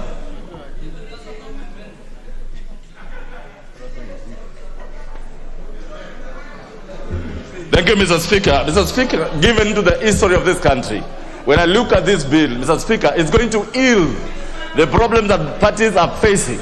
And Mr. Speaker, when I listen to Honorable Duale and speaking of the registrar of political parties, Mr. Speaker, I oppose that amendment. The Honorable Gachagua Rigathi. Just hold on, leader. Just hold on. We are all in the house. The Honorable Rigathi is there. Thank you, Chair.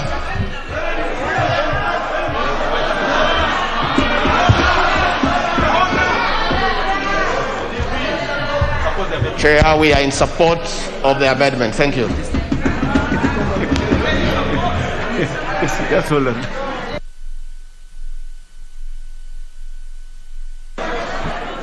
Leader of majority. Honorable Speaker, I rise to oppose this amendment because, honorable members, we are trying to create political parties that have a certain ideology, that have a certain direction, and for us to be taken back to the dark days when parties sprang up without any ideology except some sloganeering in the public rallies is what we want those sloganeering to be put within the ideology of the political party so that people can know whether to relate with the party or not. I beg to oppose and ask the House to oppose this amendment. The Leader of Minority, the Honorable Mbadi. Mr. Chairman, this amendment must just be opposed and defeated by honorable members. Mr. Speaker, a party, anyone wishing to form a party in this country must be clear on the ideologies and principles of that party. That is a problem that we have been having, where people form briefcase parties without even thinking what they stand for. And I want to oppose and ask all honorable members that this is something we must all defeat. Thank you. The Honorable Cheptumo.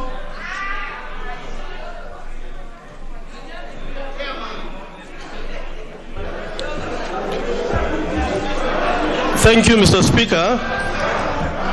I arise, Mr. Speaker, to support this amendment. Mr. Speaker, what is raised by Honorable Duale, Mr. Speaker, is critical.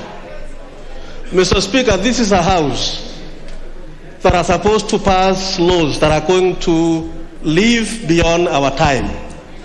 Mr. Speaker, when you talk of an ideology, of a political party, Mr. Speaker, and this bill does not define what that ideology is, Mr. Speaker, and that is why, Mr. Speaker, it is important that we don't allow this amendment. Mr. Speaker, I support this amendment so that, Mr. Speaker, if it is drafted in a manner that can be able to define, then it could be a different issue, Mr. Speaker. I support the amendment, Mr. Speaker.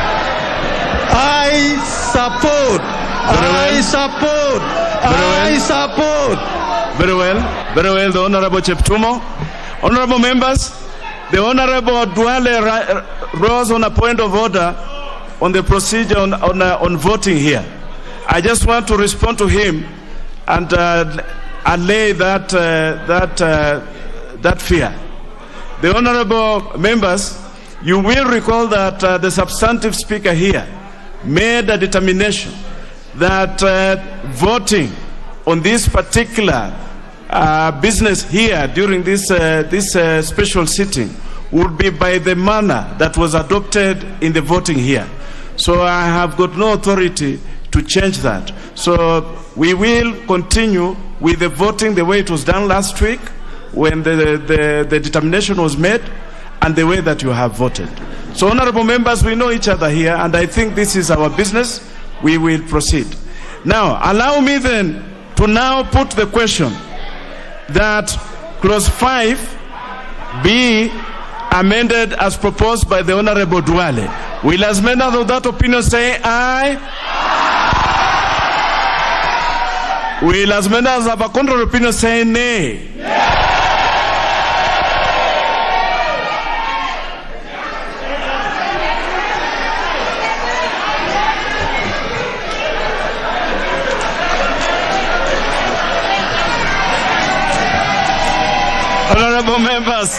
Honorable members, let's just have a retake. Let's have a retake. I think it was too close for my ears. Let me put this question. Let me have a retake on it. And this is the question.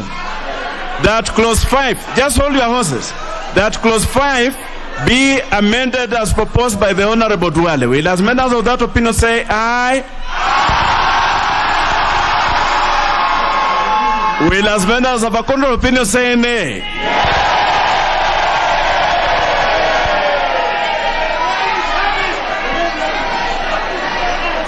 The nays have it.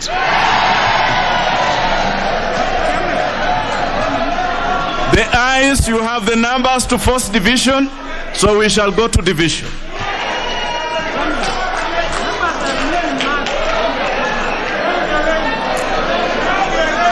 Now, honorable members, I direct that the division bell be rung for 3 minutes. And honorable members, please remember to wear your mask throughout. 3 minutes. 3 minutes. 3 minutes. Honorable members, we will vote by the numbers that are here in the House. The bell to ring for 3 minutes.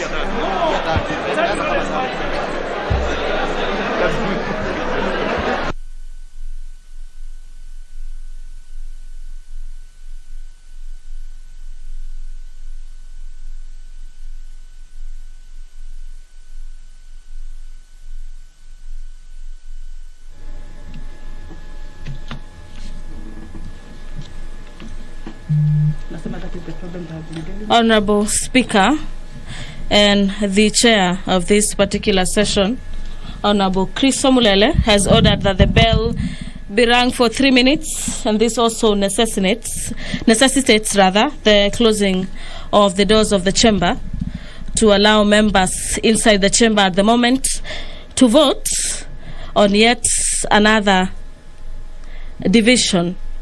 This is on an amendment as proposed by Garissa Township Member of Parliament, that is Honorable Eden Duale, on the amendment of Clause 5 of the bill.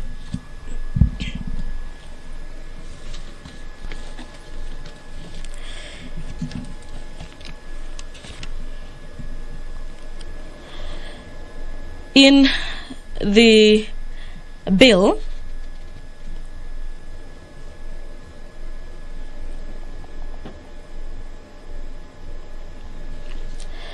the bone of contention here is the proposal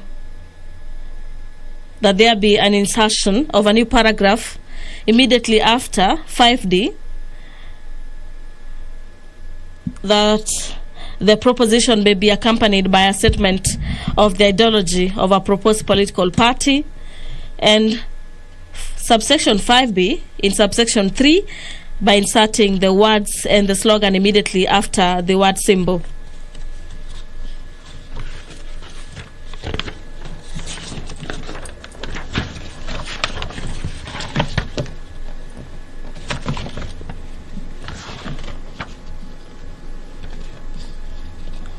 There was some mixed reactions. This is regards to the way the House voted in regards to that particular proposed amendment, with the Speaker ordering that each side has the numbers to force for a division.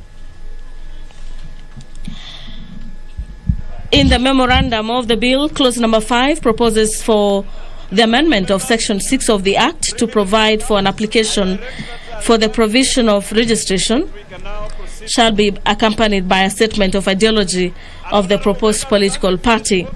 And the bone of contention here is that a member seeking to sort of form a political party should stand with the ideologies of that particular party he or she is seeking to form.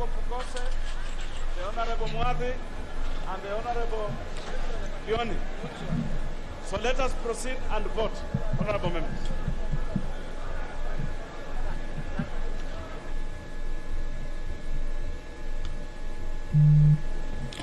Members in making their contributions allege that the move, if passed as it is, will help cure the issue of briefcase political parties that sprout after every general election or towards a key general election. Alignments continue in the chamber as members yet again enlist themselves into either yes or the no side. There appeared to be somewhat some tie in the way the House had voted on that question put by the chair chairing this stage of the committee of the whole. And when the speaker ruled that the nays had it, the ayes, which are in support of the amendment, pushed for the division. Opponents say the bill does not define an ideology, and so it should not be a major part of the bill. They claim that the term ideology needs to be well defined in the bill. So those are some of the contentious issues in that particular clause, and an amendment by Garissa Township Member of Parliament, Ed Ndwale. And so yet again, for the second time, you're going to have a division on proposed amendment before the floor on some amendments on the political parties amendment bill. This is a bill number 56, a bill originating from the National Assembly.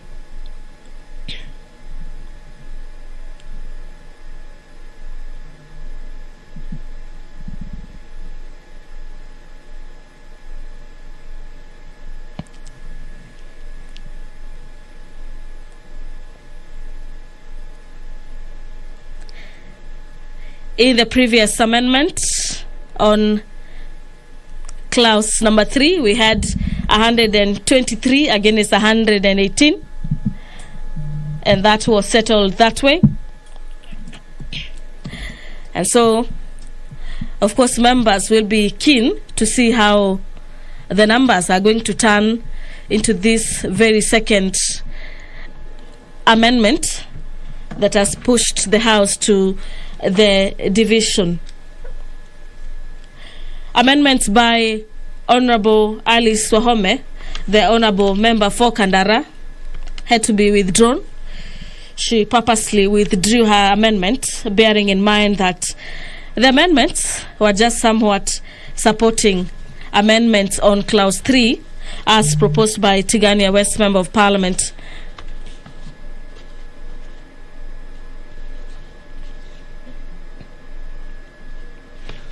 Tell us on either side of the political divide remain the same.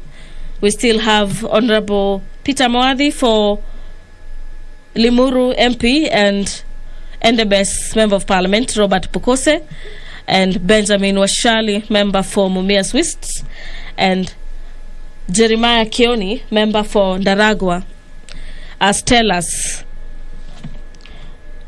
of the either yes and the no side. This is in a move to have members enlist themselves and ensure that the disparity in the way members voted on the unison call gets to be settled, as the numbers will determine what side carries the day on that particular amendment by Garissa Town Member of Parliament.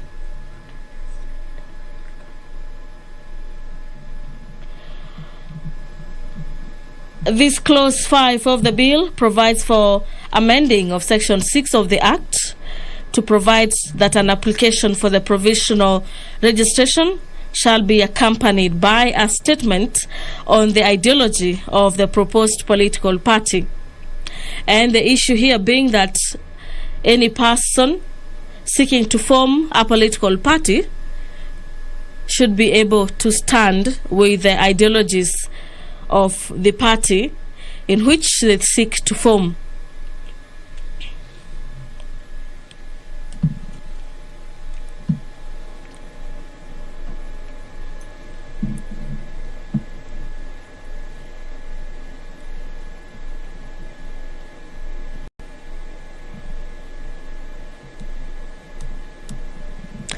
In objecting to that particular proposal, MPs led by John Badi, who happens to be the leader of minority in the National Assembly,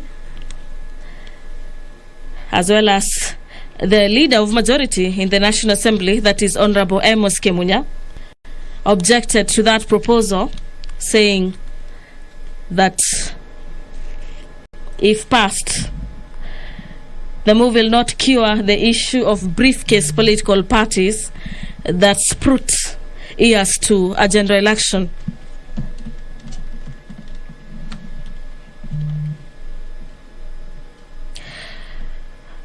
Those objecting to the proposal say that the move will enhance political discipline in political parties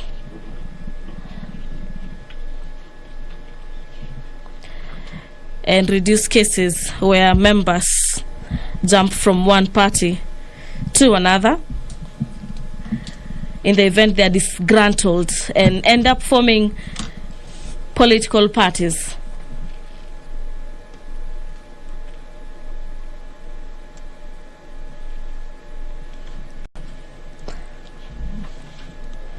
The business of the House is currently ongoing.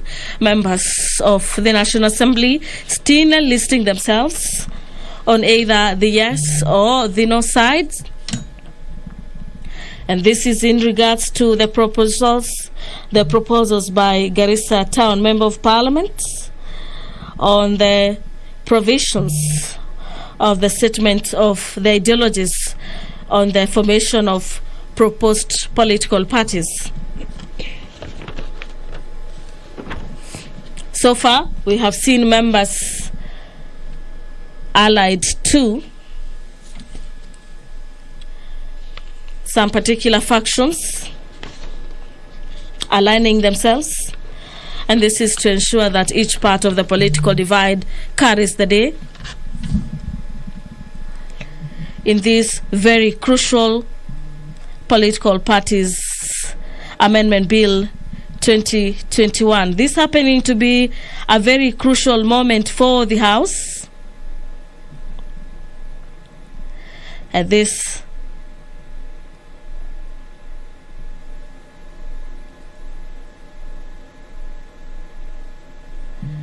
will be key on how the country proceeds to the 2022 general elections.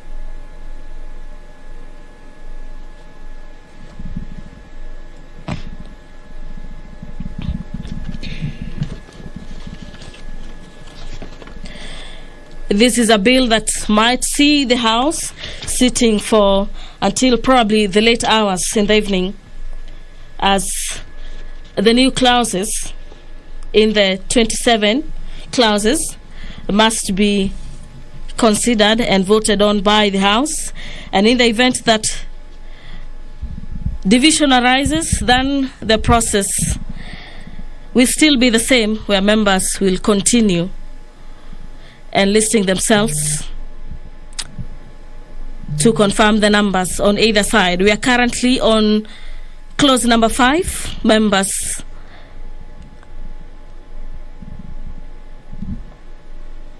listing their names on either of the sides.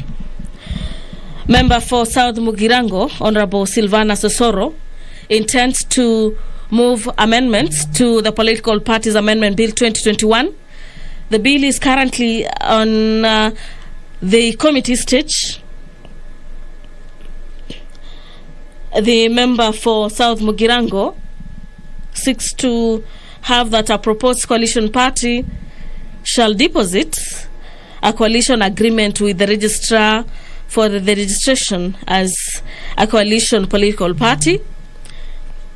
Clause 6B, upon the receipt of the coalition agreement under subsection 6B, the registrar shall publish a notice in the Gazette in at least 2 newspapers with nationwide circulation, inviting objections from either of the persons concerning the registration, this is of the symbol, relating to the registration of a coalition party.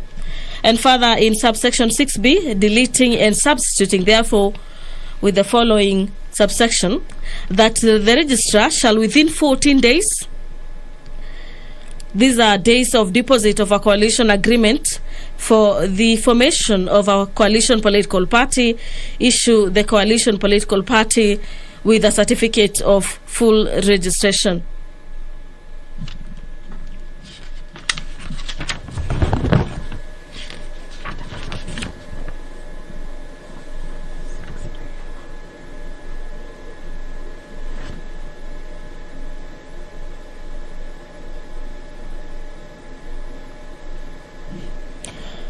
Previously, the provisions provided that the alteration contemplated under Section 1 shall be dealt with in accordance with the constitution of the political party, and the political party shall inform the registrar in the manner in which the objection was dealt with.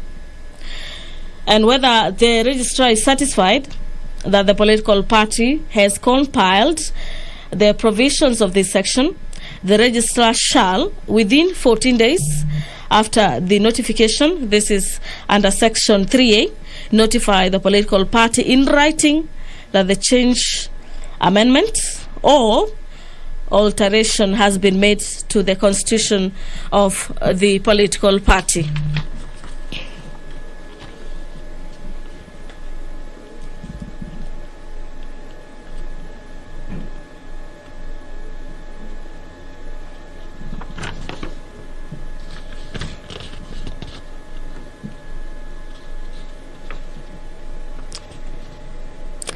A definite and defining mood for members.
Follow.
You have the numbers. Go and sit down.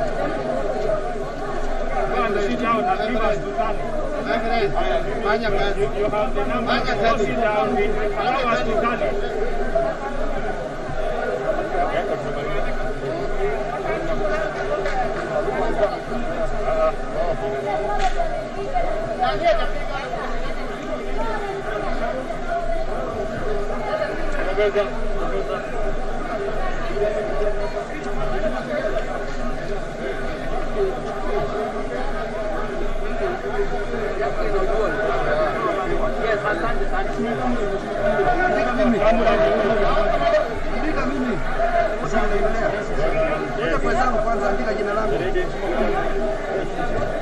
Yes, 1, 2, 3, 4.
What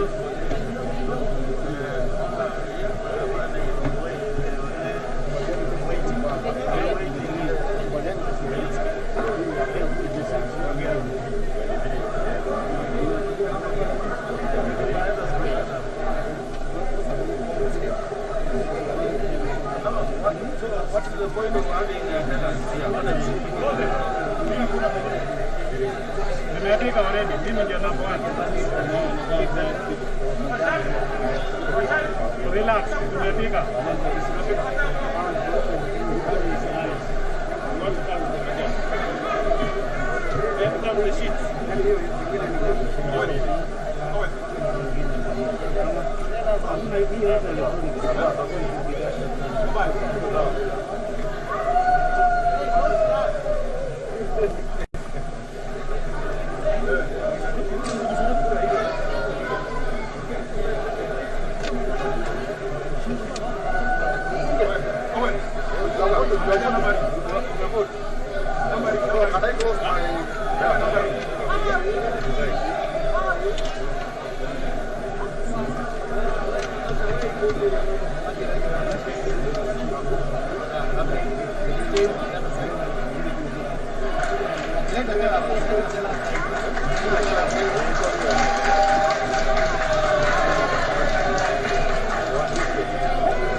Honorable members, kindly resume your seats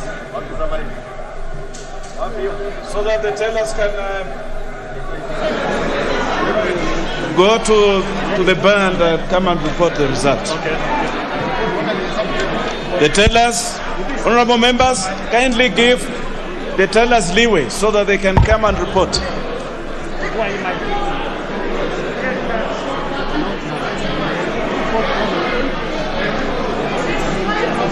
Order members, order members.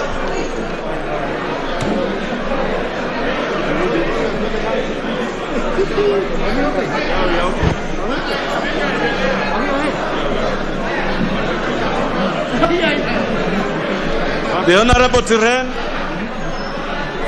and the member for Tintret.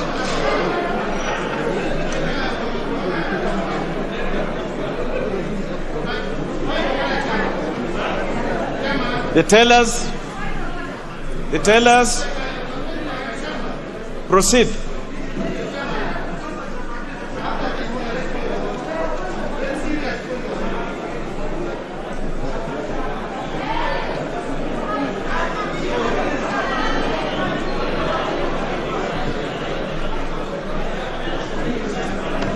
The tellers, you can now report. Give him the mic.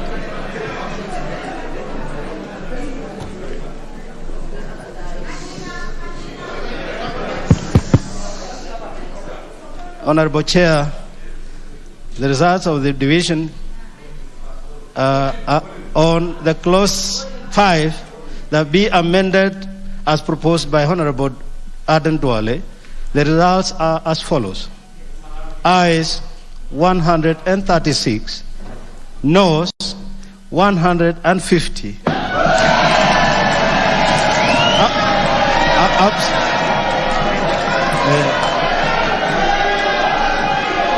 Abstentions nil.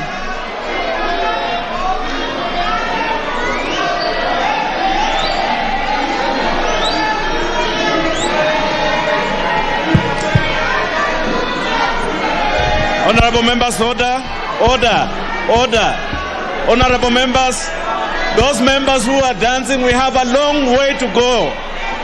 Why are you dancing when the music has not even started? Sit down. We have 100 clauses to go. Why are you dancing about one clause? We have a whole day to work.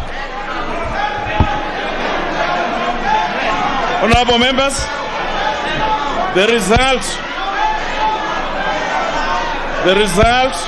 the division on clause 5 to be amended as proposed by the Honorable Aden Duale. The ayes 136, the noes 150. The noes have it.